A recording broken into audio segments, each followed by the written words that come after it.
I just watched WWE's latest pay-per-view from last night, which was TLC 2009, the brand new pay-per-view concept featuring tables, ladders and chairs, a chairs match, a TLC match, a ladders match and a tables match. And I thought more or less every match was very good. I looked forward for more matches tonight, of course some matches more than others. And I must say overall, once again, very good showing by the WWE. This had the feeling of the last pay-per-view of the year. It was the bookend of 2009, and we can finally start looking back on what happened this year in WWE, and that is what will happen tonight on Monday Night Raw. Another 3-hour episode of Raw tonight with the Slammy Awards being delivered. Some big nominees here, of course, Matches of the Year, Breakout Star of the Year, featuring stars like Abraham Washington, Drew McIntyre, and of course the self-proclaimed winner and what must be the winner regarding what happened at TLC, Sheamus. What really surprises me about this upcoming Raw and the match of the year candidate, of course, Shawn Michaels versus The Undertaker is here, and you have one of the Jeff Hardy versus CM Punk matches. However, you do not have the Rey Mysterio versus John Morrison match. From what I understand, the Intercontinental Championship match on SmackDown back in September, which kinda surprises me. Maybe it is that this was just a regular television match, I don't know.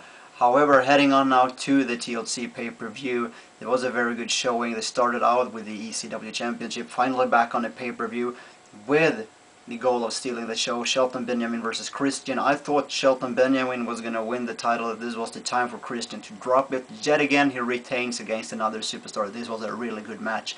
They did very new things with the ladders. It felt fresh, it felt very inventive. So very good match. Christian retains after a big splash of the top rope through a ladder onto Shelton Benjamin. He climbed the ladder and won.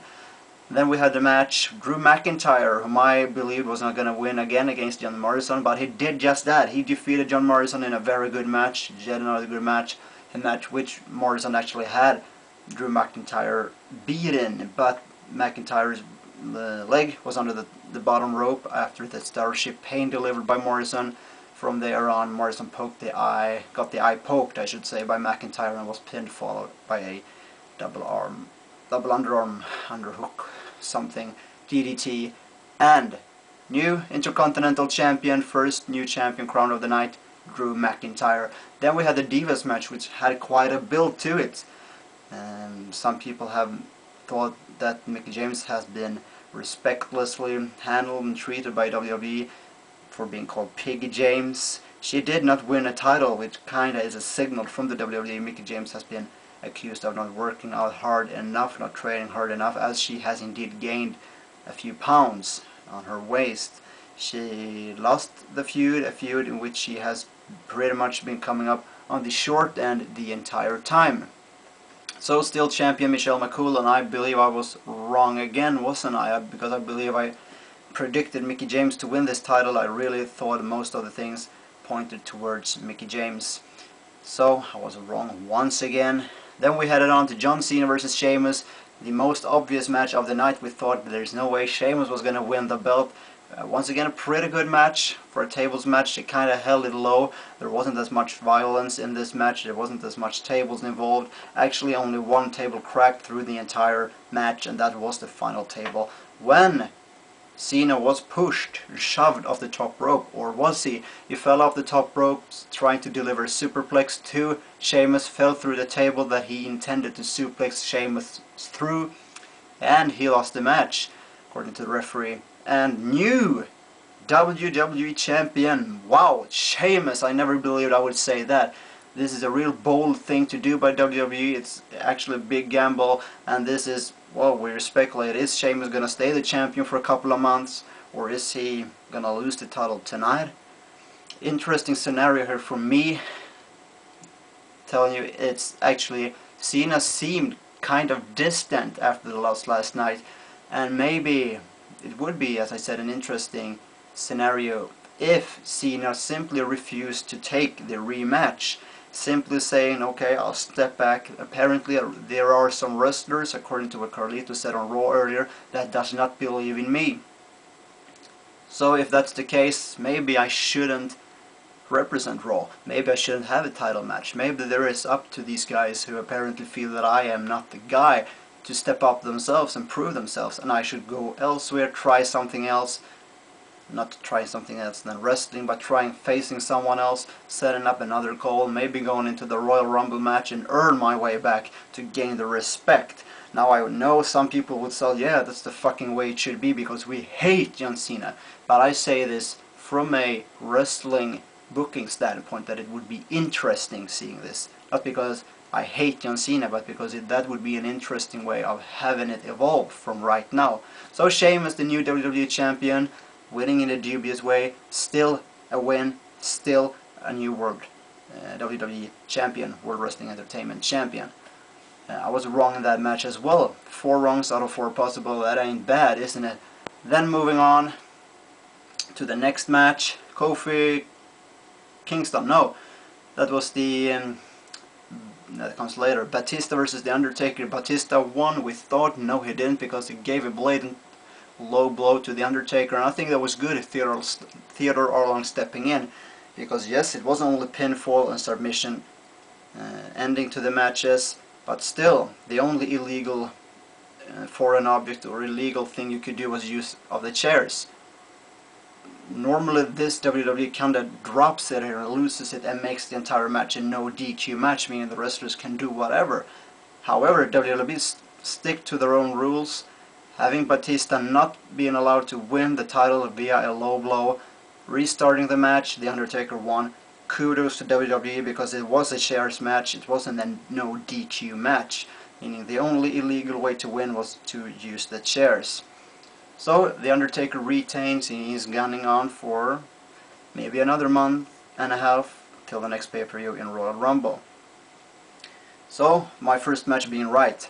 And moving on then, we had the Kofi Kingston versus Randy Orton match, a match we have been waiting a long time for. The match actually didn't live up to the hype in my opinion, but it has been kind of drawn out, and we have seen some confrontations in form of matches between these two guys earlier, only that the other times the matches have had a tainted finish to it.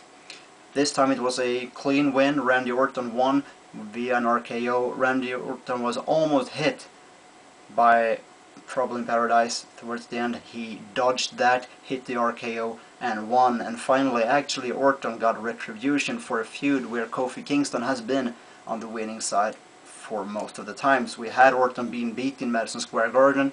We had Orton getting his car destroyed. We had Team Kingston defeating Team RKO, Team Randy Orton at Survivor Series, with Kingston pinning Randy Orton clean, 1, 2, 3 in the ring. We had Kofi Kingston being the moral victor in the match, in which he, before the match, was attacked by first Cody Rhodes, then Teddy DiBiase, then by Randy Orton, losing when he couldn't stand anymore. So people simply then saying, well, that wasn't a clean win. However, the next week we had Mark Cuban helping Kofi to a win, and people simply got their laugh once again on Randy Orton, saying, ha, now you got beat. So simply, Kingston has been coming up on the winning side the entire time, and it was kind of predictable for me to see Orton win this time, and I was once again right, and my self-confidence rose just a little bit. Then we went on to the finish, DX versus Jericho. I thought DX was going to win. I hoped Jericho was going to win. We got the Generation X. This was a very good match. Another good match, and very inventive way. I hoped and thought that when Big Show took Y2J on his shoulders that they might win. But simply DX came back very fast from going through a table, and Jericho took a really bad bump.